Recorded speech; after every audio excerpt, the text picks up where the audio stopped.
G'day viewers, it's a crocodile, a green one, the DGR194. Now I think I figured out how to make this thing work. So let's go and learn.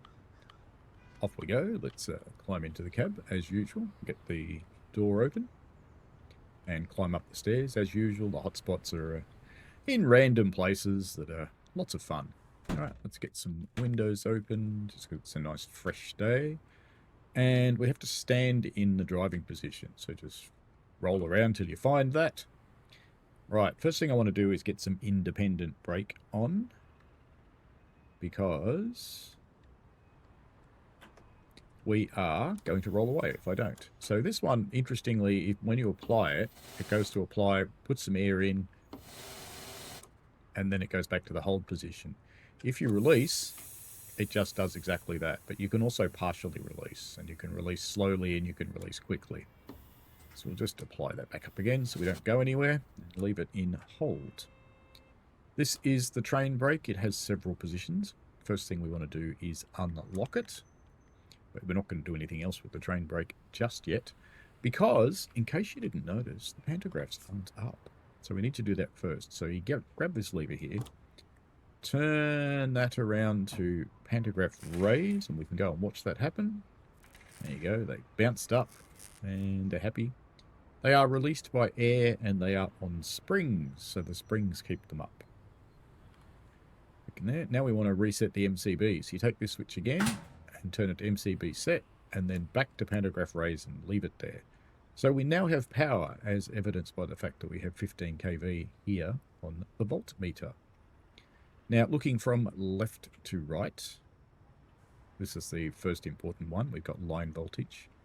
Then this is the amperage we're using. This is the next one that I know what it's doing, and that's the amperage on the motor groups. Those two. And this is the tap you're in. So whether you're using half or a full tap. It'll make sense one day. And the right-hand one is the amount of current voltage you're generating being a very loose word, when you are using the dynamic brakes. That's probably the next thing to talk about. It's not quite dynamic brake, it's resistor banks. So this switch, you can move it from motoring, which is the driving position, to braking, which is the braking position. And we should see it'll start doing things, and it should pop over. There we go, it's now ready for braking. So we see this line's gone horizontal. Back into motoring mode for driving, and it goes vertical. Next thing to do is turn on the compressor and turn the blowers onto slow. They will modulate themselves as they need to. Alright, we are mostly ready. Let's hop out of the driving position now. One thing I'll point out, there's no contact signaler. Not that I've been able to find anyway. Let's pop up to our switches up here on the back. Both cubs have these, they're both the same. So we've got instruments which are on by default. We have the cab light which you can turn on or turn off as you desire. And there's a desk lamp which you can turn on or turn off as desired. It's like a master switch for the wipers, a reserved switch, and machine room lights, we'll turn those on so we can see back there. Warming cabinet, cab heating and screen heater.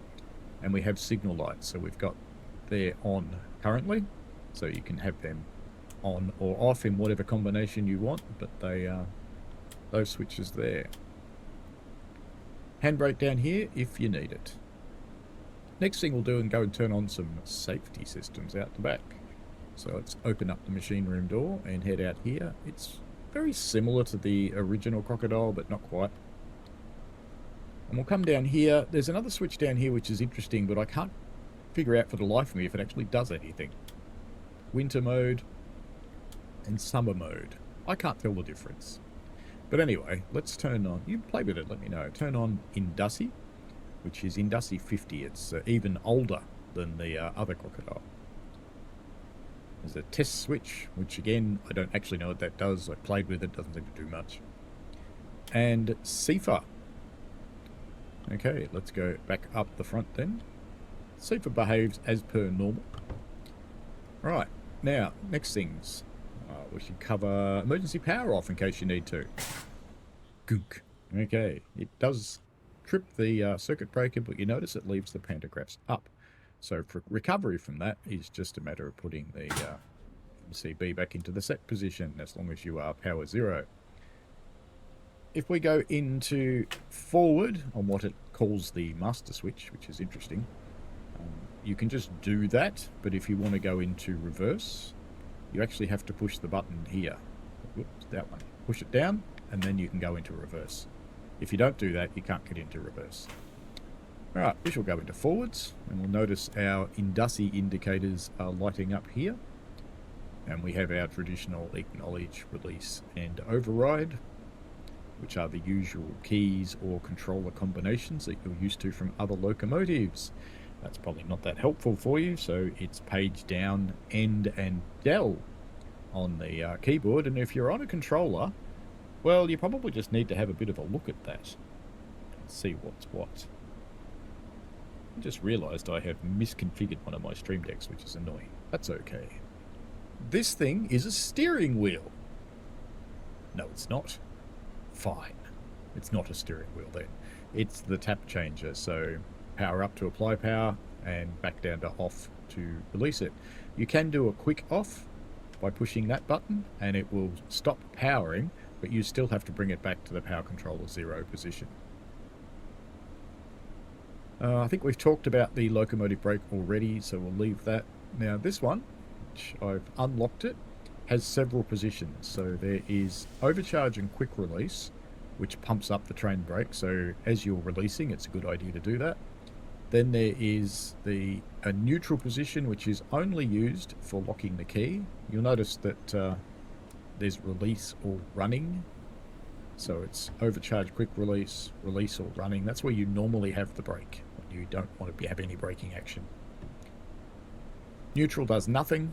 Then there's lap. Now this is a lapped air brake, which means if you apply your air brake when you go into the service position, the longer you stay there, the more it brakes. So we can start dropping some out. You can see we've gone down to 4 bar and we want to go back to lap. I went a bit far then. So, or we can apply it some more. Service application and back to lap. You can apply a bit more, service application, back to lap. So the longer you stay in service application, the longer it, or the more the brakes apply. You can also go into the emergency position, and that will dump all of the air out of the system. Recovering from emergency is actually pretty easy. You just put it into overcharge quick release, and it pumps up very quickly, even with a long train, I've noticed. Alright, so we'll leave that in the running position because that's where we want to leave it. You can leave it in lap, but I really recommend you don't because that's not how you operate real trains. What else do we need to cover? I think we've talked about most things. There are blinds, if you want to use them. You can run the windscreen wipers manually, or you can just switch it on. It happily trips away there. It seems that it's a little bit low, so it might be challenging to see. So I think my driving position is actually a little higher than maybe it should be. This one you can only run by hand. So, you know, you can just whack the lever around. Now this thing called the C for fault switch, I can't actually figure out what it does. So it doesn't seem to matter what position it's in, to be honest. So just leave it. We've talked about no contact signaler, handbrake. So I think we're ready to drive. So we may as well. Oh, hang on, train heat. So if you've got passenger cars, put it to the right, it's 800 volt train heating, and put it to the left, it's 1000 volt train heating. No idea how you tell which one you need. There you go. Handy, huh? Alright, let's apply a bit of power with the steering wheel. Off we go, and I have to say the way they've done it with Rail Driver is a little diabolical, but that's okay. And now we will release the independent brake. And we should start moving, so we'll give it a quick whistle.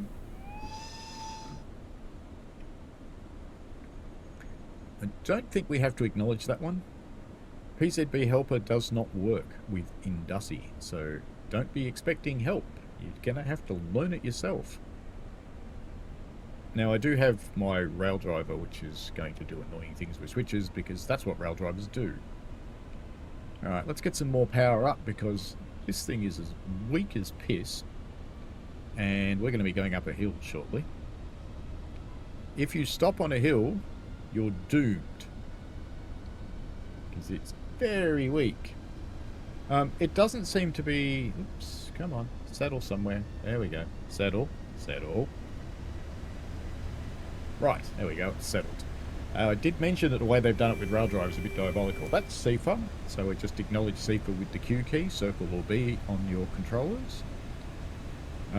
I'll let CIFAR, after we get off the hill, I'll let it stop us, and I'll show you how to reset from it. It's not difficult at all with this CIFAR.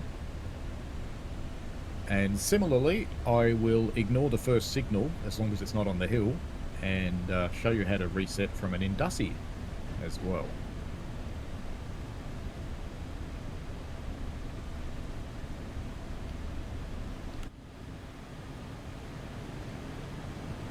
So, relatively successful start on the Crocodile.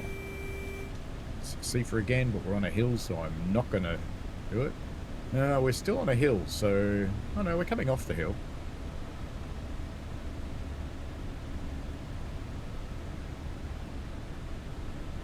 We don't have to acknowledge this signal. It's green.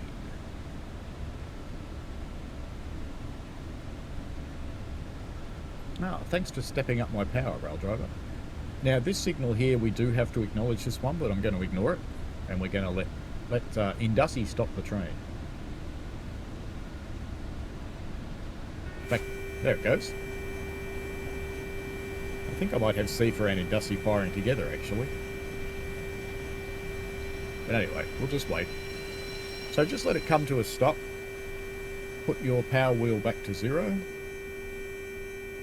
And then do PZB release. And I did indeed have CIFAR and Indussi firing together. Well, there we go. We've just reset both of them. And we should, as the brakes are now pumping up by themselves and they are releasing. So once you get below 2 bar on your locomotive, you should be able to just start powering. And it should just work. Oh, look at that. Lovely. We are powering. I'm not sure she can lift it because the back of the train's still on a hill. Is it slipping, maybe? Let's have a look. Let's go around the light side, because of course no one wants to be on the dark side. No, it's not slipping. Well, there she goes. She's going to do it. Oh yeah, sand. You might need sand sometimes. So if you need sand, it's this thing. So front sanders, rear sanders, and they just sort of stay there, which is weird. It's like sand's just on. I would expect sanding to be momentary, but apparently in this it's not. Alright, let's get some more power on.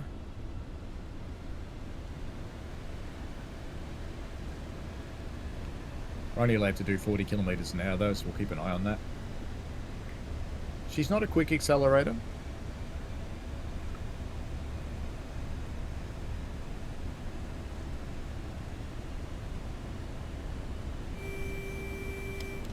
Ziffer, kinda. It's like angry Volkswagen.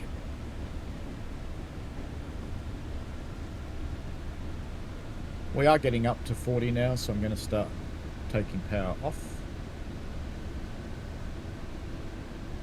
See how that goes. No, we're still climbing. I'm going to take the power right off and go back to power 0.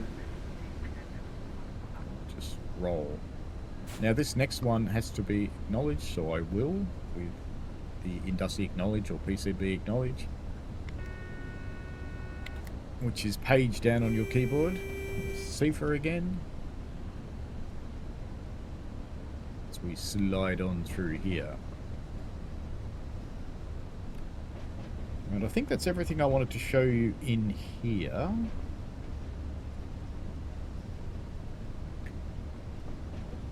So let's stop the train and I'll show you how to shut it down. Its setup is the same at both ends, so we're going to stop the train now. So I'm going to put it into service application and I'll get it down to 4 bar. That should be enough to stop us. Won't stop us in a hurry, it'll be a fairly gentle stop. Ziffer. You can, if you want to, release the, down there somewhere, you can release the air from the locomotive cylinder so you can keep your train stretched out while you're stopping. So it leaves the air on for the train brake, but not for the other things.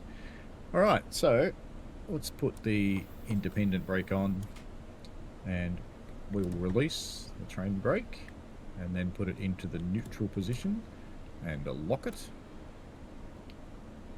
Let's move to lap. It should be in neutral and locked. Interestingly, you can move that when the key's locked. We'll just pretend that doesn't happen, don't we?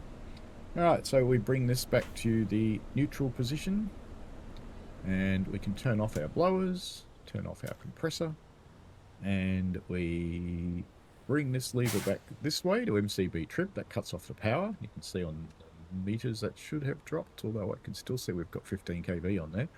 So when we bring the pantographs down, which is the next thing, pantograph lower, you can see the voltage has gone, and then we want to put it back around to the locked position.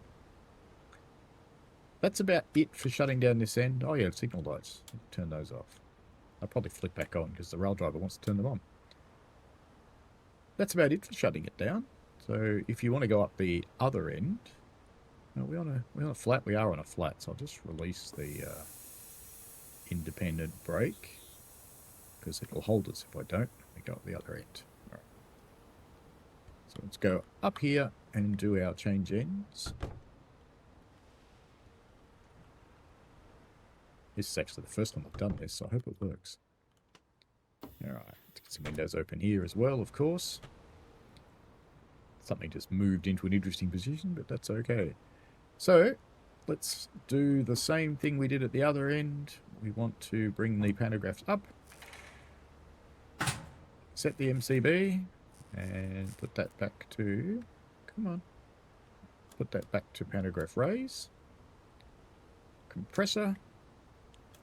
Lower, actually lower slow is fine. And master switch or reverser into forwards. And have we unlocked the brake? We did, so we should be able to release the brake. And we should be able to drive. I haven't done my signal lights. Oh, rail driver's done it for me. It's those 3 switches there. Give it a bit more power and hopefully we can push this stuff back the way we just came.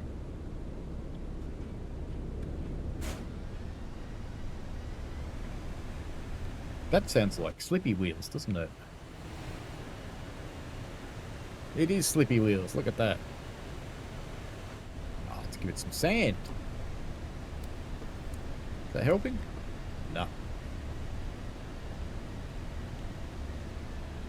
Bring our power down a bit. Still slipping? Sounds like it. Don't think our brakes are actually completely released, to be honest.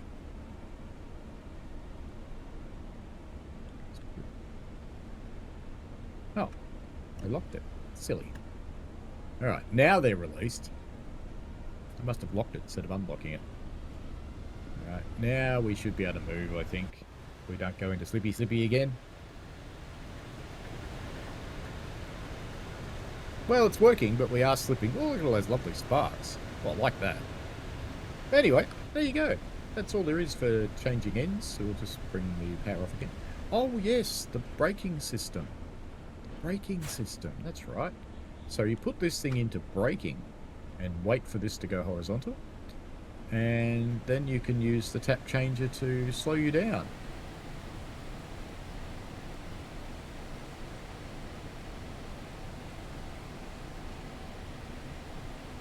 Looks like that's it. 5.5 is as high as it goes.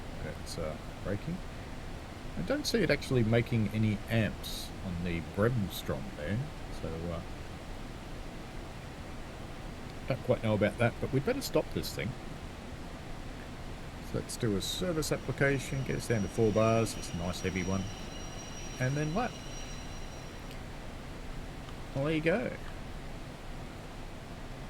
That's about all there is to these things, really. So, welcome to the Crocodile. the BR-194.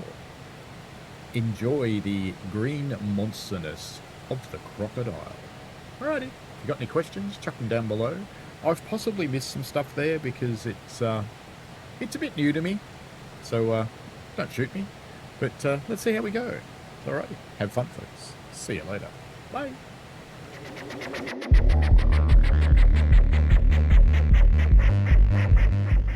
We played a game.